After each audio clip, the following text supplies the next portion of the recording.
The grand ballroom of the Ashford estate glittered under crystal chandeliers that cost more than most people earned in a year. It was the kind of place where wealth whispered rather than shouted, where every detail from the imported marble floors to the hand-painted ceiling spoke of old money and careful cultivation. Tonight, the estate belonged to Marcus Ashford, a real estate mogul whose name appeared regularly in financial magazines and society columns. He was celebrating the closing of his largest deal yet, a commercial development that would reshape the downtown skyline and add another $100 million to his already substantial fortune. The guest list read like a directory of the city's elite. CEOs mingled with politicians, celebrities chatted with venture capitalists, and everyone seemed to be wearing something that cost more than a month's rent for an average person. Servers in crisp black and white uniforms moved through the crowd like shadows, offering champagne and delicate hors d'oeuvres from silver trays. Among them was Sarah Chen, a 28-year-old waitress who had been working for the catering company for just 3 months. Sarah moved carefully through the crowded room, her tray balanced perfectly despite the jostling of guests who rarely acknowledged her presence. She had learned quickly that at events like this, servers were meant to be invisible. You appeared when needed and vanished when not, a human convenience rather than an actual person. She didn't mind most of the time. The pay was decent, better than her morning shift at the diner, and she needed every dollar she could get. Medical bills had a way of piling up, especially when your mother was fighting cancer and insurance only covered so much. Marcus Ashford stood near the center of the room, surrounded by a circle of admirers and business associates. He was tall and distinguished looking, with silver hair styled just so and a suit that probably cost $5,000. He held court like a king, telling stories about his latest acquisition and accepting congratulations with practiced humility that didn't quite reach his eyes. He had built his empire from the ground up.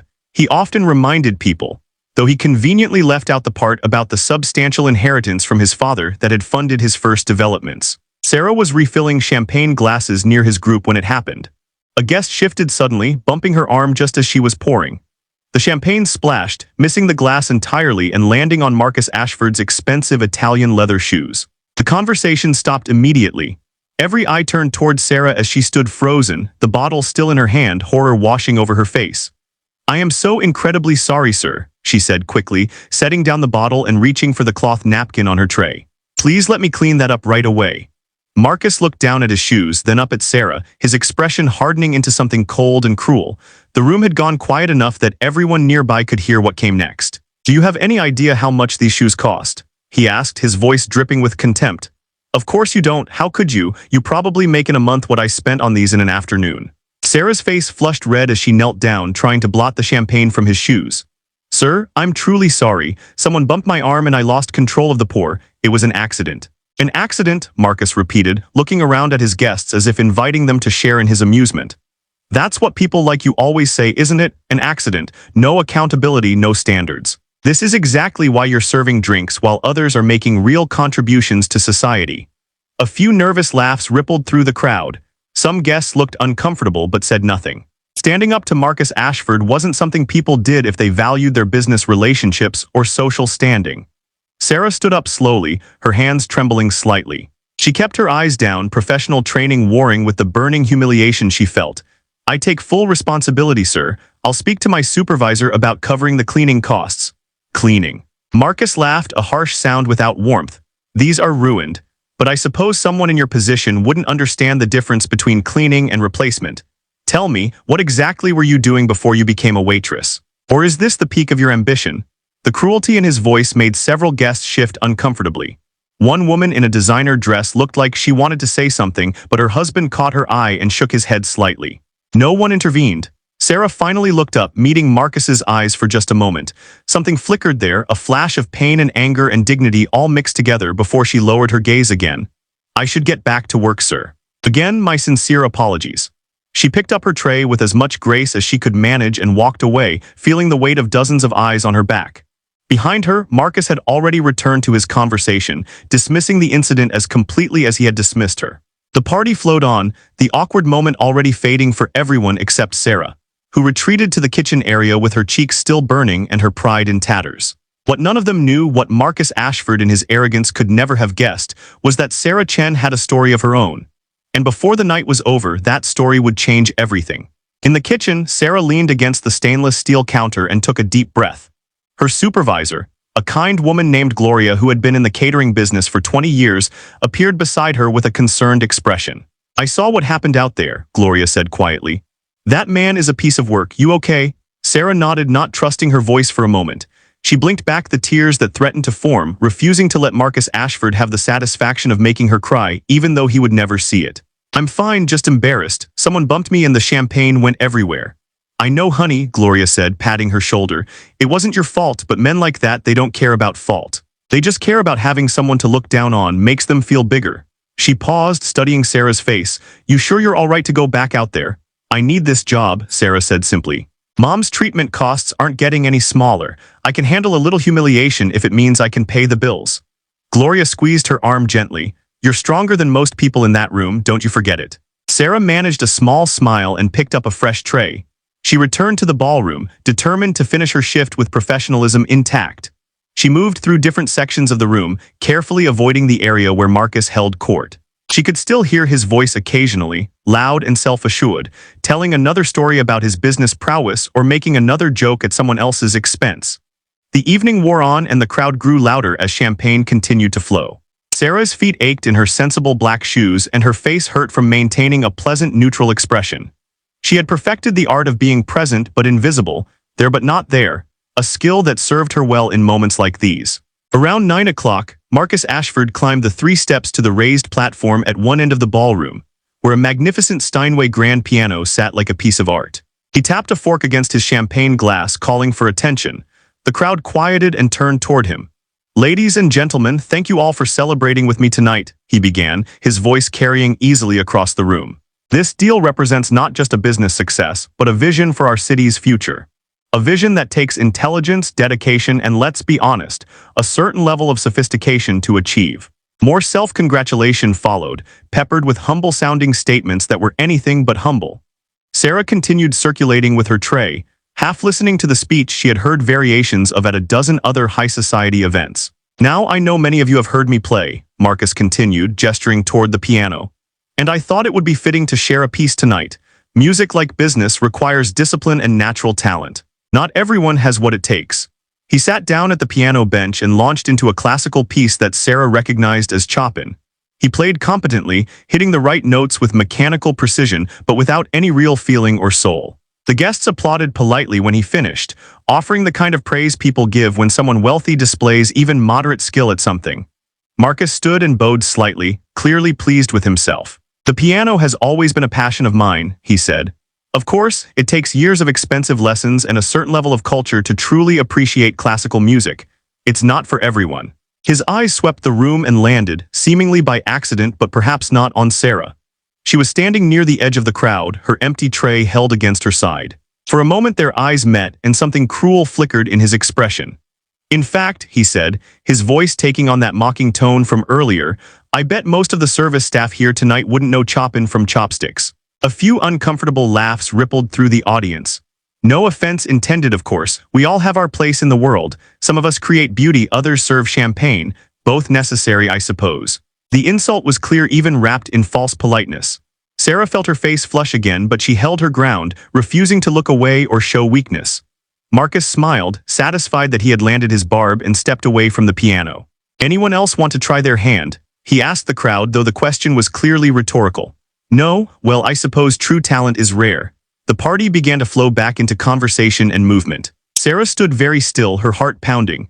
Something was rising inside her, a mixture of anger and defiance and long-suppressed pride. She thought about her mother in the hospital, fighting for her life with quiet dignity. She thought about the years of sacrifice, the dreams deferred, the talents hidden away because survival had to come first. Gloria appeared beside her again. "Don't let him get to you," she whispered. "He's not worth it."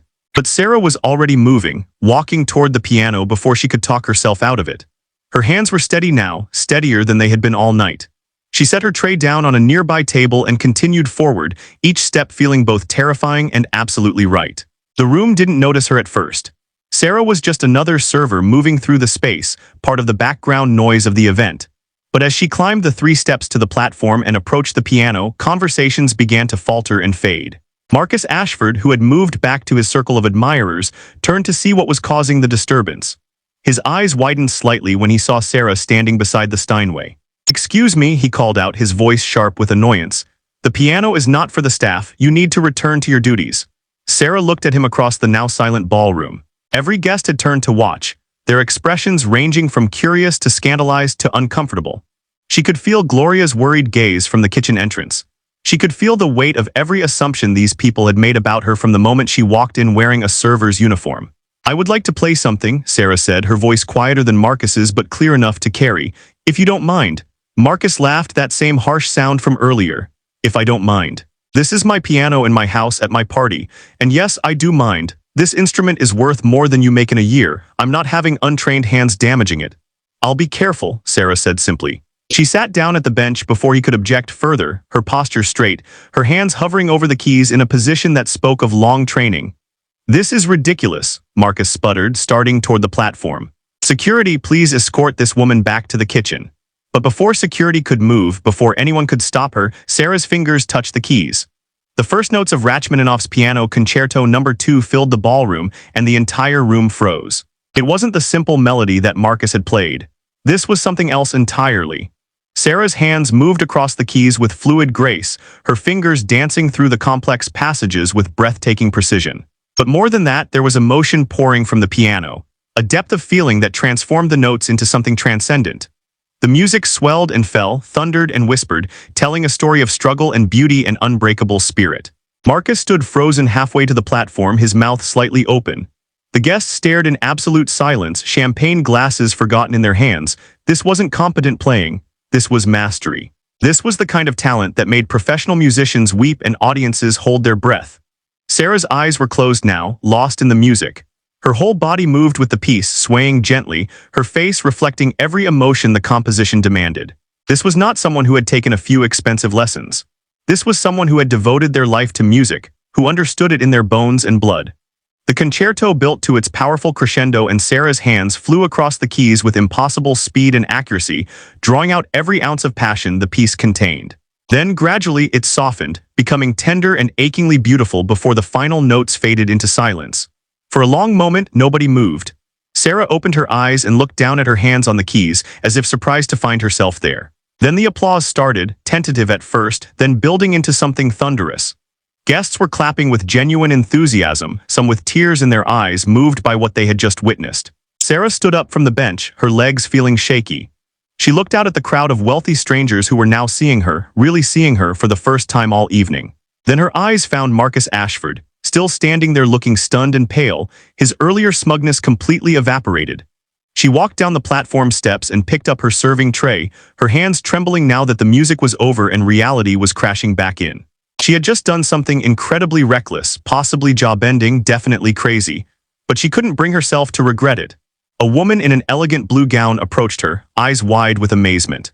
"That was extraordinary," she breathed. "Where did you study, Juilliard Curtis?" Before Sarah could answer, more guests surrounded her, all talking at once, asking questions, offering praise. Marcus remained where he was, watching the scene with an expression that mixed shock, anger, and something that might have been shame, though he would never admit it. Sarah found herself at the center of an eager crowd, their questions coming faster than she could answer them. The woman in the blue gown introduced herself as Catherine Mills, a patron of the arts who sat on the board of the city's symphony orchestra. An older gentleman explained that he taught music theory at the university. A younger couple mentioned they had season tickets to every classical performance in the city. All of them wanted to know who she was, where she had trained, why they had never heard of her. "I studied at the Manhattan School of Music," Sarah said quietly, still holding her serving tray like a shield. "I graduated 8 years ago." "Manhattan?" Catherine Mills looked astonished. "That's one of the finest conservatories in the country. Why on earth are you working as a waitress?" The question hung in the air, and Sarah felt the familiar ache of explaining a life that had taken turns she never planned. "Life happened," she said simply. "My father died suddenly during my final year, heart attack. He was only 52. My mother fell apart and I came home to take care of her. I planned to go back to audition for orchestras and pursue performing, but then Mom got sick. Cancer. The medical bills started piling up and insurance only covers so much." The crowd had grown larger now, and the previously festive atmosphere had shifted into something more somber and attentive. People were actually listening to her, seeing her as a person rather than a server for the first time all evening. "I took whatever work I could find that paid decently and had flexible hours," Sarah continued. "Morning shift at a diner, catering events at night, sometimes teaching a few piano students on weekends. The treatments are expensive and ongoing. You do what you have to do for the people you love. Catherine Mills reached out and touched Sarah's arm gently. My dear, that's incredibly noble. But surely there are programs, scholarships, opportunities for someone with your talent. Talent doesn't pay hospital bills, Sarah said, trying to keep the bitterness from her voice. And when you're working 60 hours a week just to keep your head above water, you don't have time to practice 4 hours a day or travel to auditions or network at the right events. The classical music world is wonderful, but it's also not very forgiving of gaps in your resume or people who can't afford to work for free as understudies and interns. The music professor nodded slowly, his expression sad. She's right, the arts have become increasingly accessible only to those with financial safety nets. It's one of the great tragedies of our time. From across the room, Marcus Ashford finally found his voice. He pushed through the crowd, his face flushed with anger and embarrassment. This is all very touching, he said, his tone dripping with sarcasm, but it doesn't change the fact that she's here to work, not to perform unsolicited concerts on my piano. Catherine Mills turned to face him, and her expression was colder than Sarah had seen all night. Marcus, that young woman has more talent in her little finger than you demonstrated in your entire performance earlier. Perhaps a little humility would serve you well. Humility? Marcus sputtered. She's a waitress who spilled champagne on my shoes and then disrupted my party. I don't care if she can play piano. She's supposed to be serving drinks, not seeking attention. The only person seeking attention tonight has been you, said another guest, a distinguished-looking man in his 60s. I've attended a lot of your parties, Marcus, and they always seem to be more about your ego than anything else. This young lady just reminded all of us what real talent and grace look like. Marcus looked around at his guests, clearly expecting support that wasn't coming. Instead, he saw disapproval on many faces, sympathy directed at Sarah rather than him. The social dynamics of the room had shifted completely. He was no longer the celebrated host but rather the villain of the evening. Gloria appeared at the edge of the crowd looking worried. Sarah, honey, we need to talk, she said gently. Sarah nodded, understanding what was coming. She had made a scene at a client's event.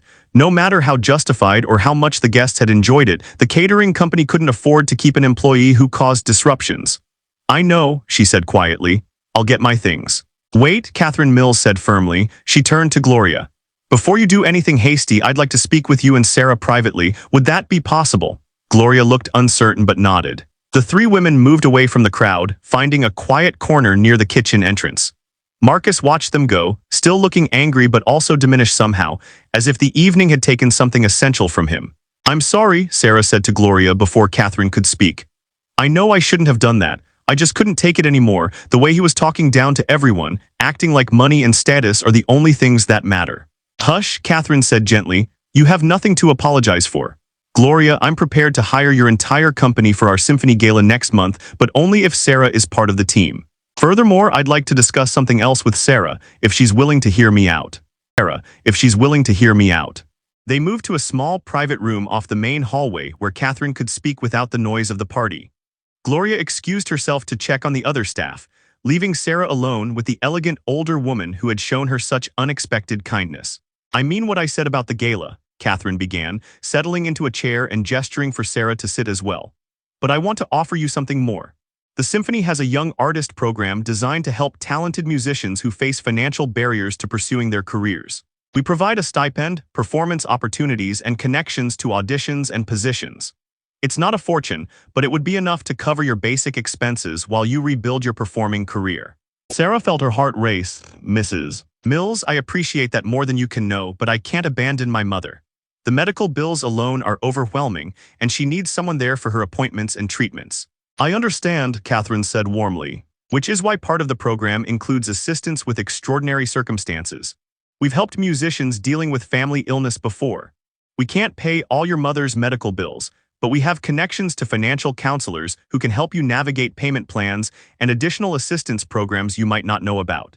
And the stipend would give you more flexibility than working 3 jobs. Sarah felt tears welling up despite her efforts to hold them back. Why would you do this for me? You don't even know me.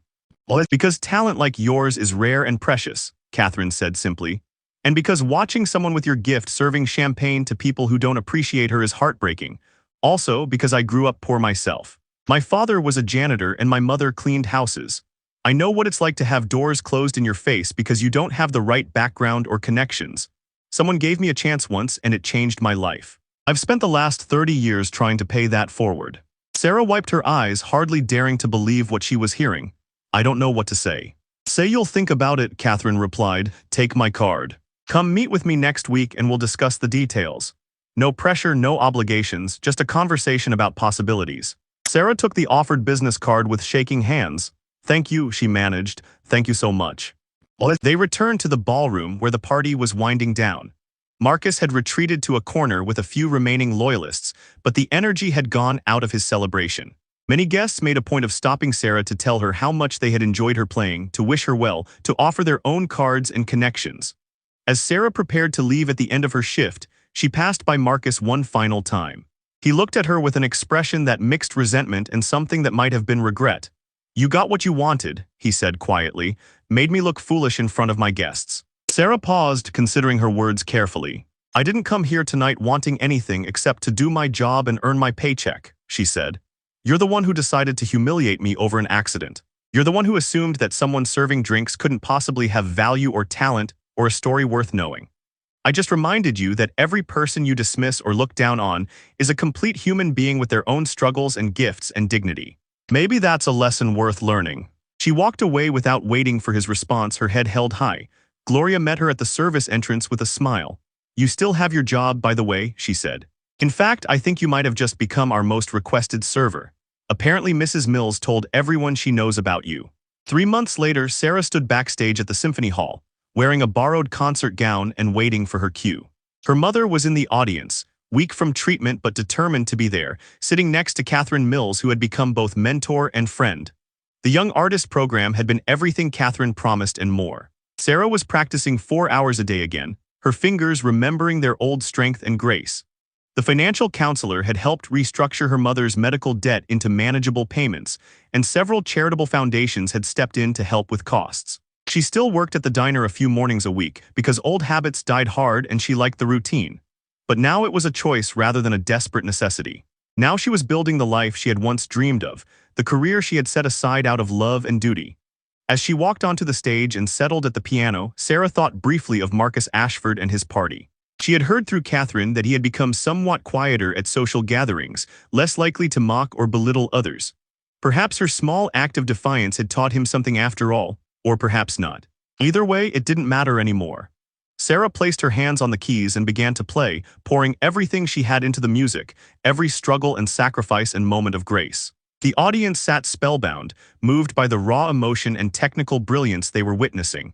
And in that moment, Sarah understood that she had never really lost her gift. It had simply been waiting, patient and faithful, for the right moment to emerge again and remind the world what true talent looked like when given the chance to shine.